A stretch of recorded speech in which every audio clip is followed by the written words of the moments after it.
Hi, everyone. It's 1010 here. And I just wanted to talk about a couple of things. So, this is really about Israel's technology and how it is implemented into the world. Now, a lot of you know that I believe that the Jupiters come from another planet, and the Jupiters being Jews, okay, they come from another planet, they come from Jupiter, and they brought their technology here. And that's the technology that we see right now. So I know there's a distinct difference between Israel and actually people that are Jewish. And a lot of people talk about how Jewish is Ashkenazi, but they're really just aliens. That's all they are. And they found their way into this world and they have become a global technology leader, particularly in areas like cybersecurity, AI, and other high tech fields. So I was just minding my own business and I was thinking about Chat GPT. And I thought, I've never used this and I'm not going to. But I had an idea. I was like, well, maybe I could put my resume into Chat GPT and it could help make me sound smarter and I could get a better job. But I didn't do it. So then I look up Chat GPT and Samuel Harris Altman, who's an American entrepreneur, investor, and chief executive officer of OpenAI. Okay. He's a Jupiter to our surprise, right? Now, I know Elon Musk created this startup business. I think there was like 11 or 12 of them that started up OpenAI. And then Elon Musk went off and he started working on Gawk. Gawk, is that what it is? It's from what's that one show? Oh man, it was a movie. Something Guide to the Universe. Let me see if I can try to remember.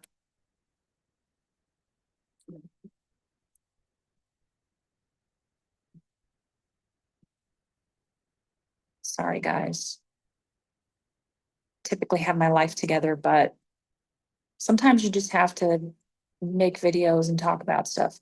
Hitchhiker's Guide to the Galaxy. Okay. What a concept. I have to go back and watch that movie because there's probably some stuff in there that, and or read the book because I think Elon, he really has a thing for Hitchhiker's Guide to the Galaxy. But anyway, I was thinking about Chat GPT and then I just start going down these rabbit holes that I don't really know why I do it, but I feel like if I look into it enough, something will come of it and it will make sense. So I was made aware last night that obviously, as you know, if the person that created ChatGPT is Jewish, then of course the AI program is going to have in it that God is real, God is coming back, all these things because it's placed in the program. So when people talk to Chat GPT and you see people on Facebook and Instagram, they're asking Chat GPT all these questions like Chat GPT's you know, the all-knowing being, it's artificial intelligence. Okay. It was created.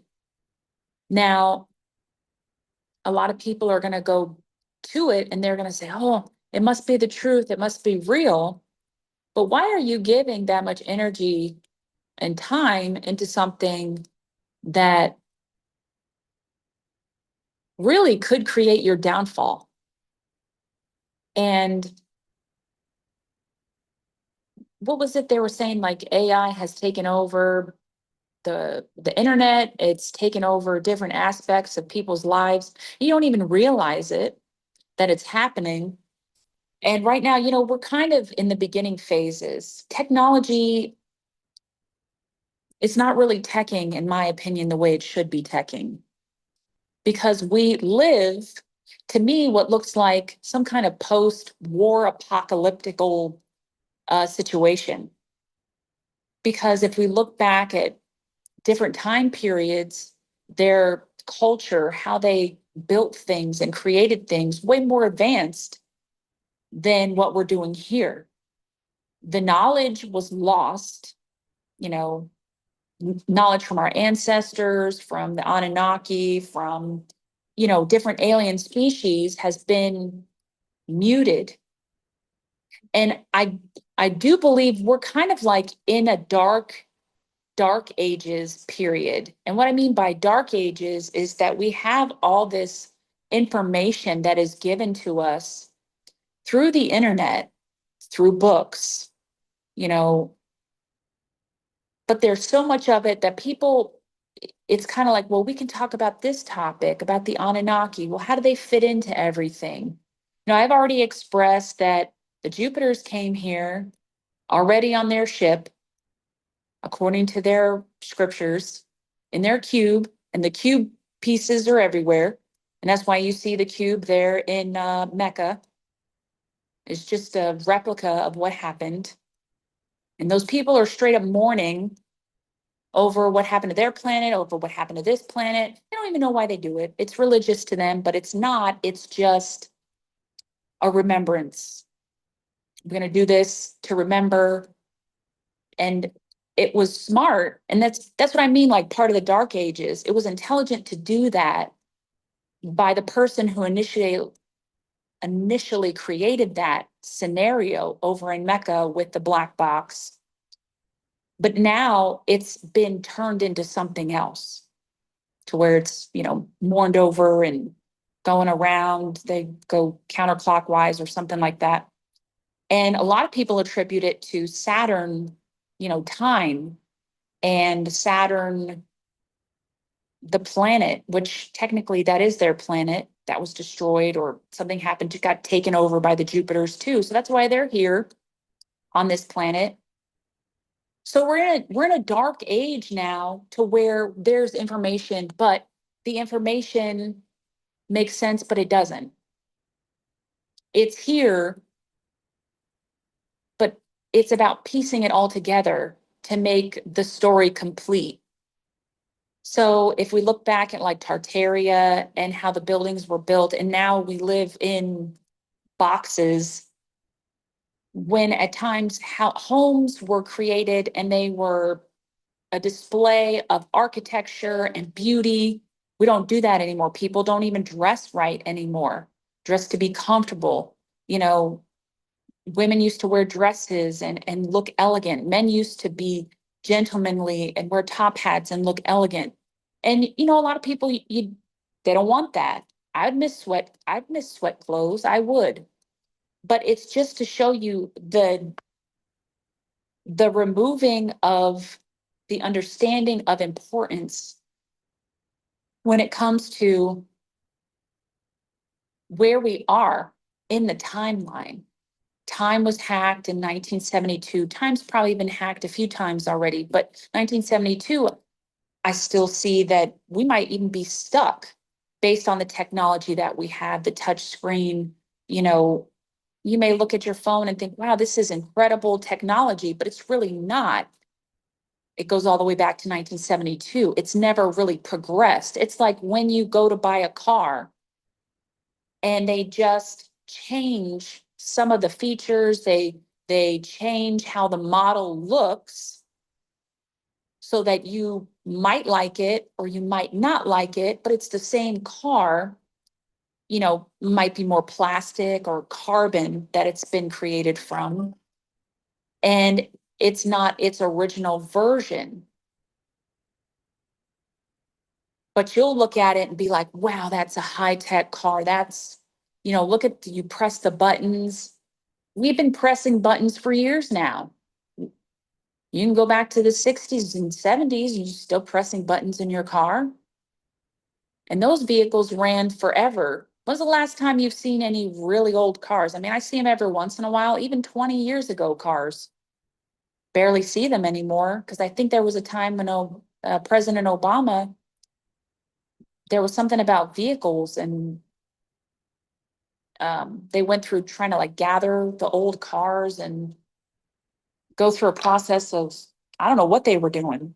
I'm probably not even remembering it correctly, but like there's certain things that are going on here and there is available information. But I'm one of those weird people that thinks just because there's available information doesn't necessarily mean that I wouldn't necessarily say that it's true. There's probably a lot of truth to it, but you're never given the full picture. And there's different YouTubers here that they may talk on the Anunnaki and have a completely different point of view or a completely different idea. They may have looked at documentation or information and said, okay, this is what I have come up with. This is what I think is to be true. Now, for me, mine is that the Jupiters came here in a box from heaven to earth. Revelation already took place. This is the aftermath of what's going on. And, you know, eventually, whoever it is that's chasing them throughout the galaxy is going to find their way here yet again and or come back and humans are going to be in the way. We're stand and fight.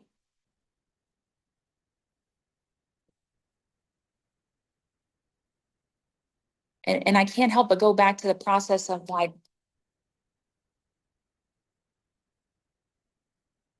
if you really sat and thought like why you're even here on this planet, like what are you doing? What is the point? Because if there's no God, the point of you being here is to ascend your soul, maybe. But to me, that seems like a task that will never be accomplished. And I'm not saying it to be negative or judgmental or whatever, but really, if you look at how life is set up, you are destined to fail, even if you think you win.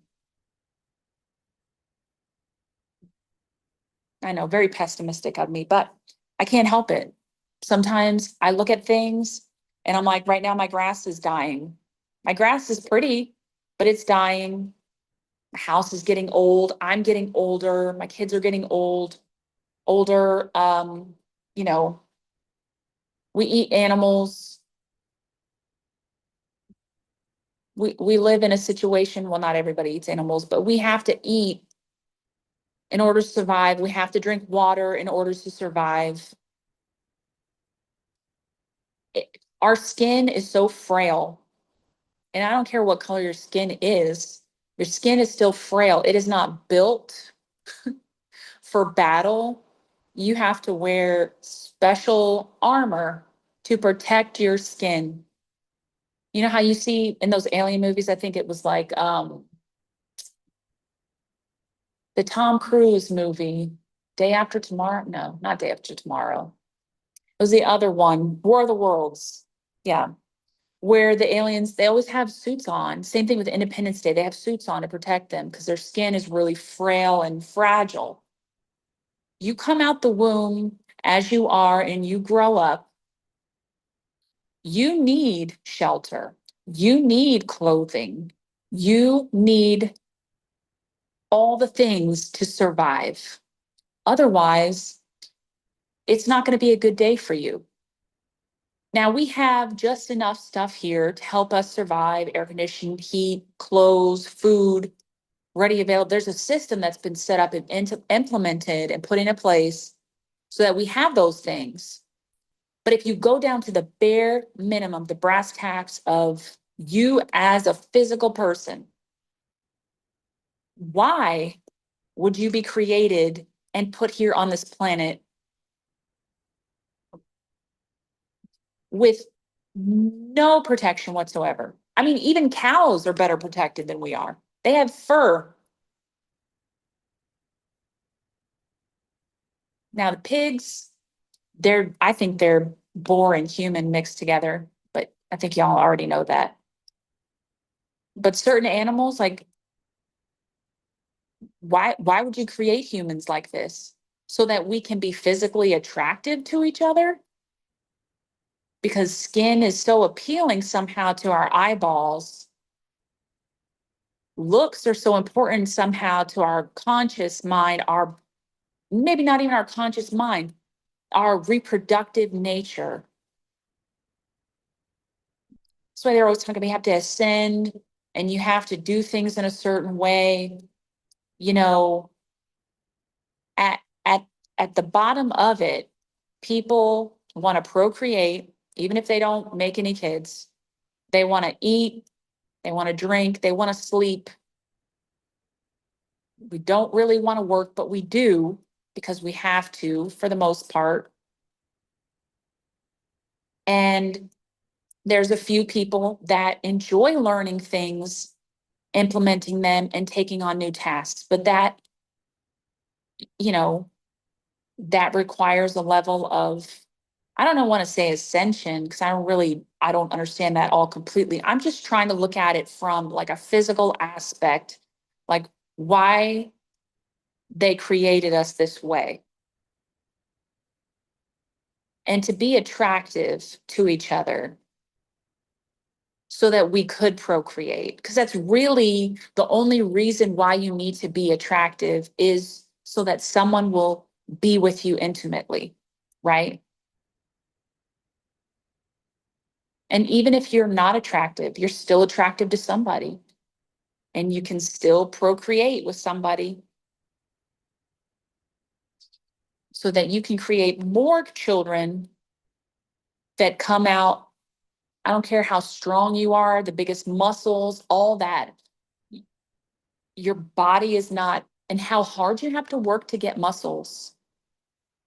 If you've ever body built or worked out and had to create muscle mass, it's incredibly difficult. It's incredibly challenging. It's not impossible, but it takes a huge level of dedication to get your body to that point.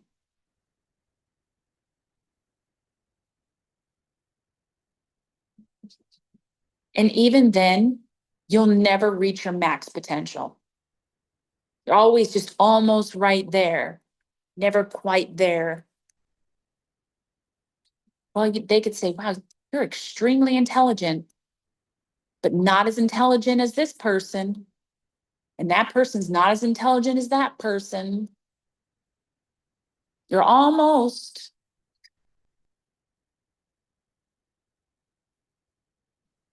Humans, can you really say that you're built for battle?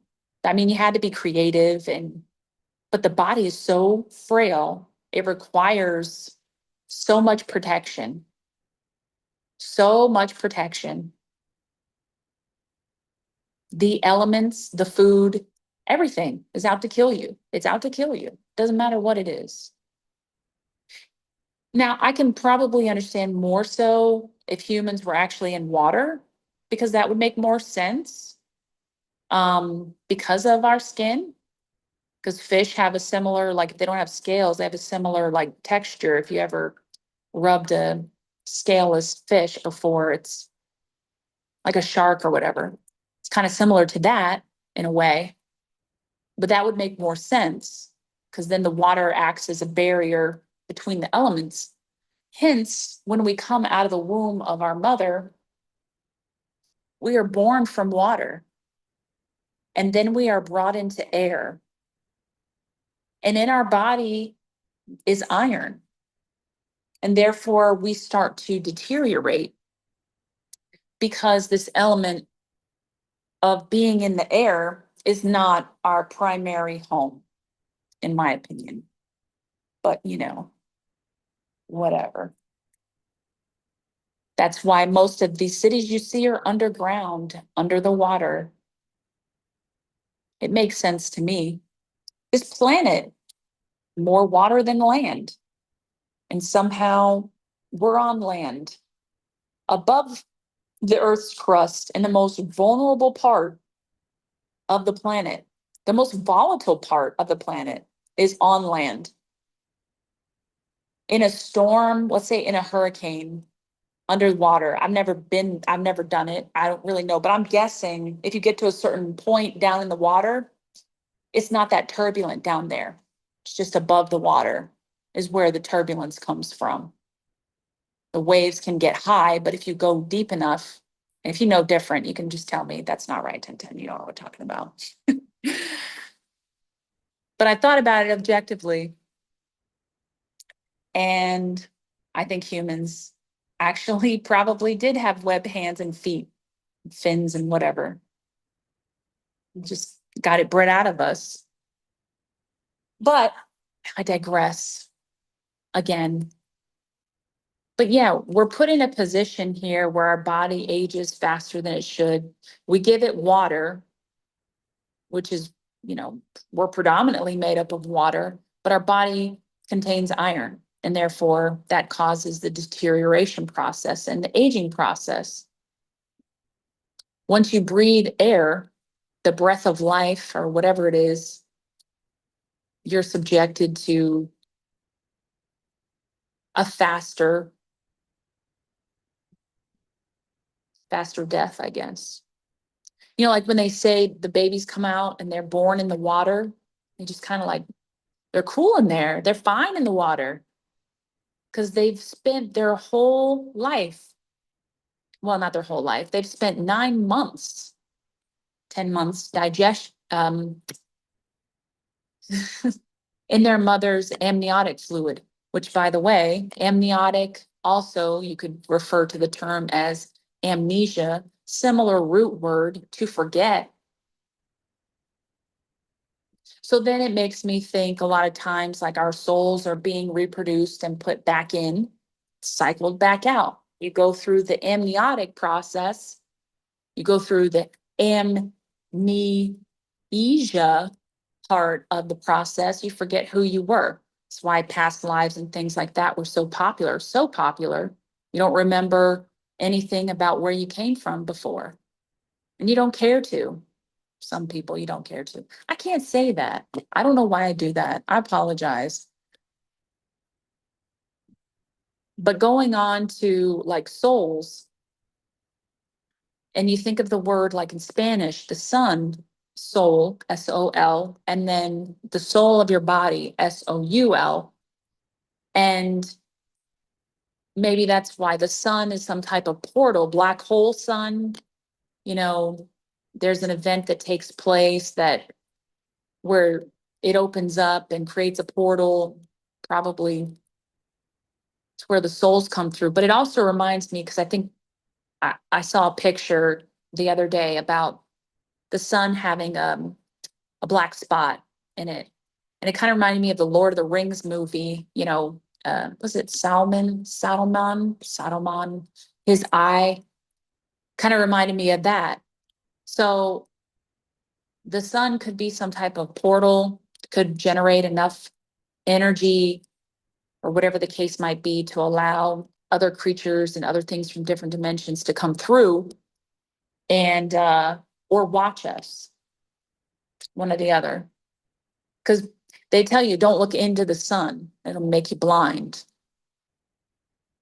But if you look at an eyeball of a human and you look at a black hole, it's kind of like a similar thing. It's the darkness of the cornea. Is it the cornea? It's the black part of the eye. I'm really having a struggle time here, but that's okay. I'm going to get through it.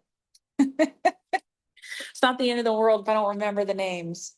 But I'm sure you get the point of what I'm trying to say here, is that as we progress in life, our view of things becomes different.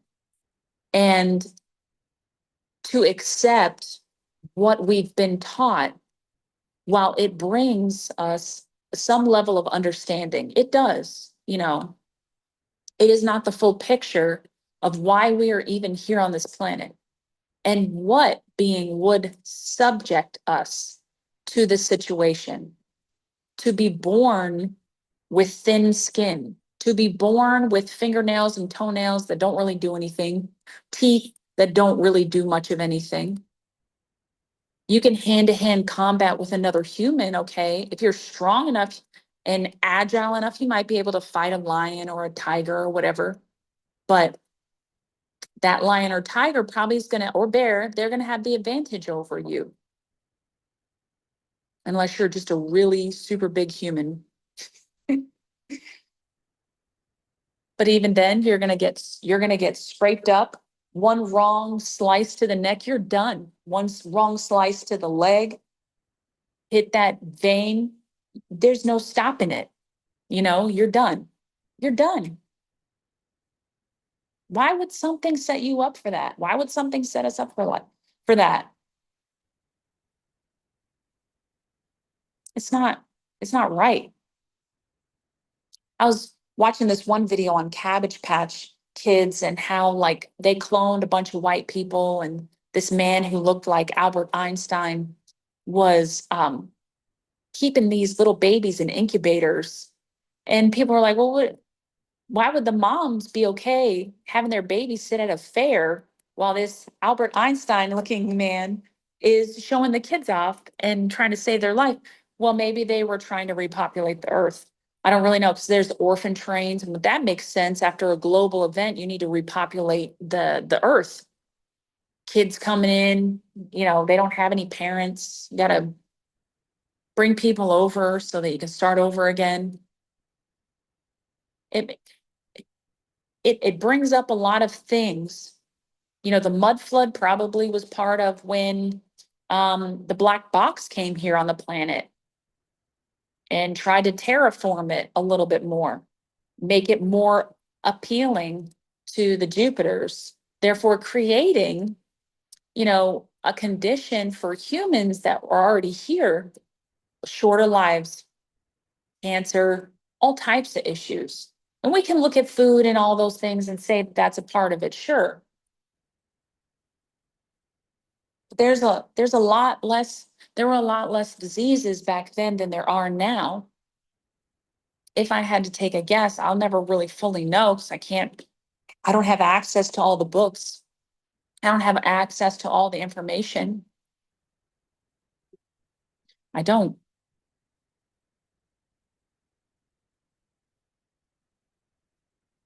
You know, and then there was another video where we're talking about like the Crusades and how there was only an option, like you have to turn over to our God during the Crusades or you get beheaded, which is pretty much very similar to what was stated in the Jupiter's Bible. However, the real Jupiters, they don't believe that Jesus is God, okay? And if we really look at it from a theological point of view, the God of the Old Testament, in my opinion, will be perceived more as the devil. And I've even had thoughts like, what if this is the devil's place? You know, it's not a good place. You can have the perception of what's generally good. And you're constantly told to look at the bright side of things.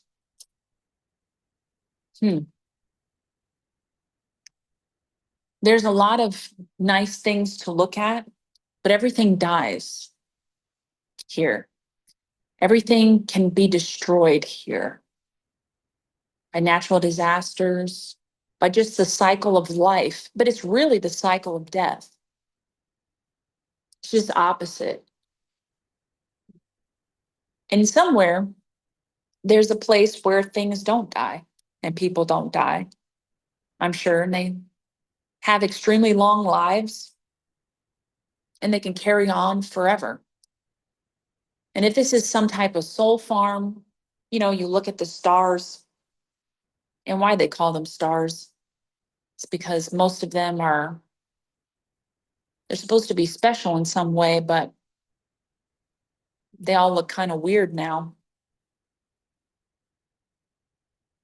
But whatever is in charge of this planet feeds off the energy of humans. They might even eat people. I don't know.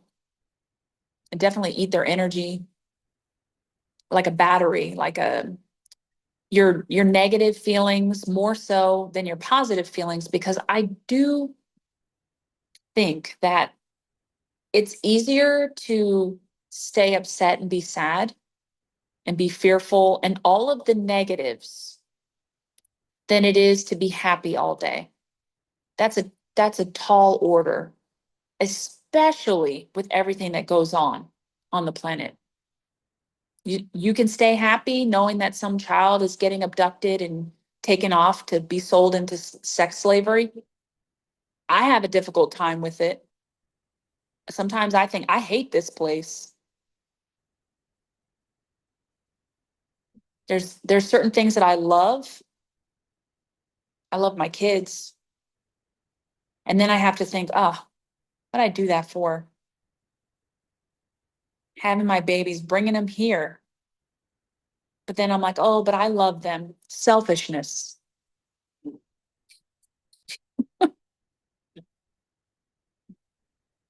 There's a end of the world scenario, and I guarantee everyone will think, I deserve to stay alive, right? Because nobody wants to really starve themselves out. Nobody wants to starve themselves out. Nobody wants to go hungry, go without water, because they want to live. And why do you want to live? Because you're afraid of what happens in the end. Is it going to be completely dark? Are you going to get cycled back in? Are you going to end up in some made up place? You going to hell? You going to heaven? It's easy to avoid those questions for some people. People don't really want to talk about it. And that's why religion is here, to make you feel comfortable about your life choices. When I was in Christianity, I was like, oh, I'm going to heaven. Didn't have to worry about it, right? But even then, with Christianity, they guilt you into thinking that your Christianity can be taken from you and you won't go to heaven. Maybe I'm going to go to hell and spend forever with the devil. Am I really that bad of a person? And you know what? The thing is a lot of us will say, I'm not really that bad of a person. But a lot of times our morals are predicated upon the scenario that we place ourselves into, the scenario that we're put into that we didn't want to be a part of. Like if you have kids and you're hungry, you're going to go out and steal. Why is that? Because you feel that your children need to eat. You love your children. So it's situational. If if there was no way to make money, there was no way to get food, people would do what it takes to stay alive. So you can continue doing what?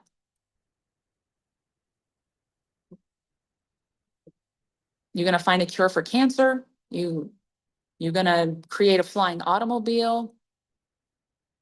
I'm speaking to myself.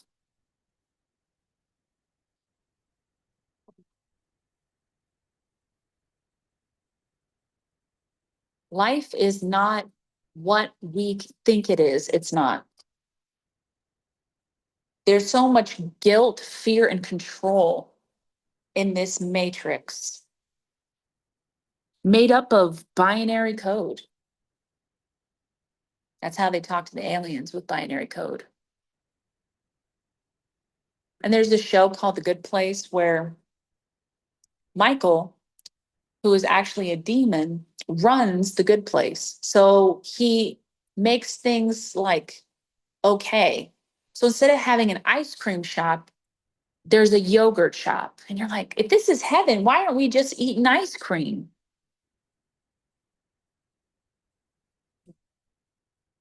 If this is such a good place, why are we subjected to death? Make that make sense. Because at the end, when you're dying, all that energy, all that fear, you see people passing away. I've watched 3 people pass away in front of me, my grandmother, my father, and my mother. And none of it was peaceful. Oh, they fell asleep into the night. No, they gasped for air. They're trying to hold on. That body is trying to hold on as long as it can. I watched with my own eyes. Also, I was watching this other person, and he was talking about, like, why do our eyes record? Who are we watching for? And I really had to think about that because I was like, well, we obviously need to see so we don't run into stuff. But why do we need to record? Because we need to remember certain things. So as a collective group, then I thought about it. I was like, as a collective group, if we're all watching, we're creating a network for some other being to have access to our mind to see what's going on here.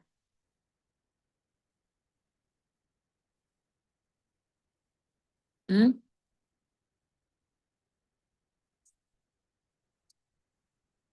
And then there it goes back into the sun, looking like an eyeball. But don't look into it. Don't look into the sun, eye to eye.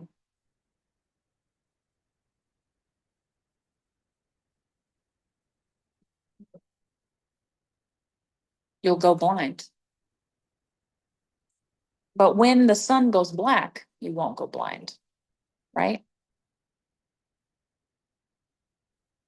You can look at it then.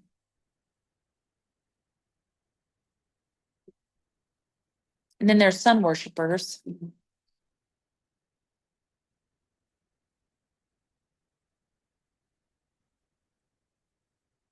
These suns are created and worshiped by humans. And we don't even really understand why they did that. Oh, it's a big giant fiery ball in the sky. Okay, listen, people back then are not that dumb. They were not that primitive. Even the native Indians were not that primitive and as, savage as everyone made them out to be.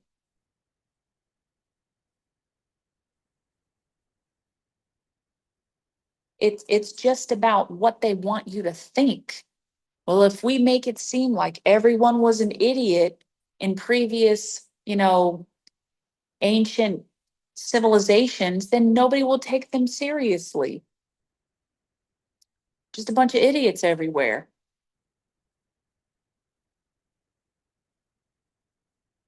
Like the Dust Bowl, and you see these pictures of the farmers and they've got their kids and their wife, and there's like dirt floors and the kids are filthy. Right after the apocalypse, right after the Jupiters came, everything got wiped out and they were restarting.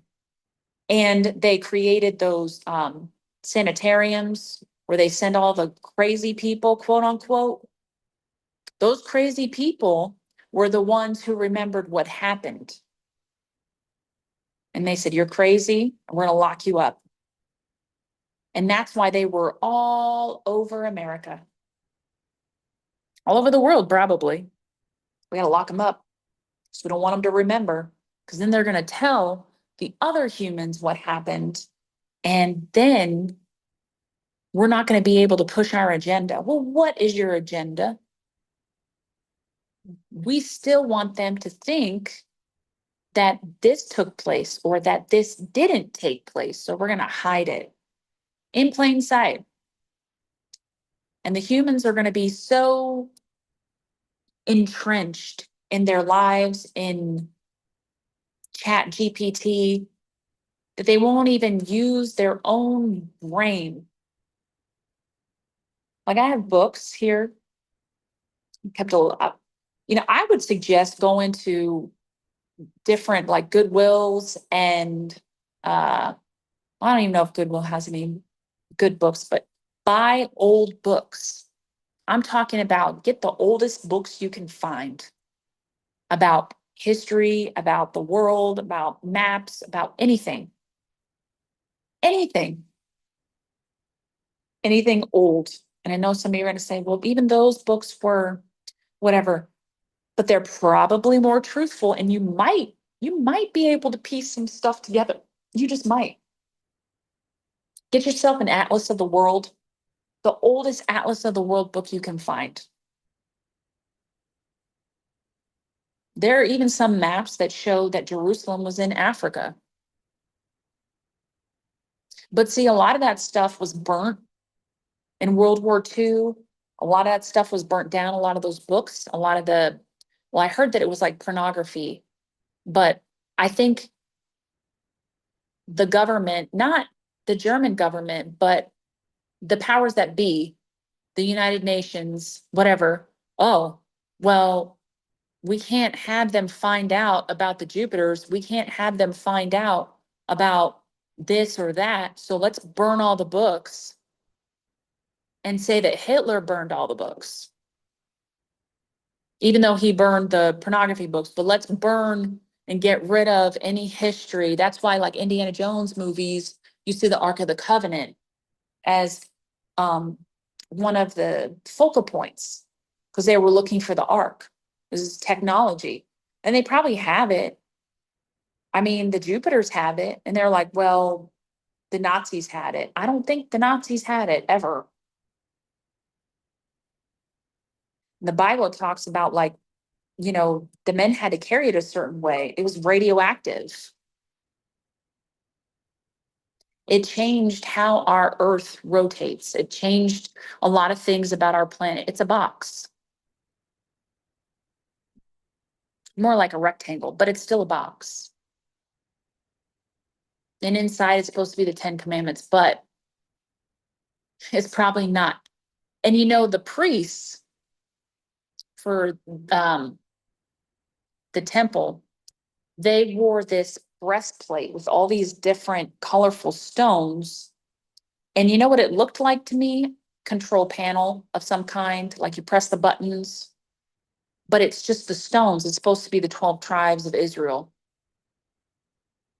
Same with like they wear um, the tefillin on their forehead or on their hand. It's a box. That's their spaceship.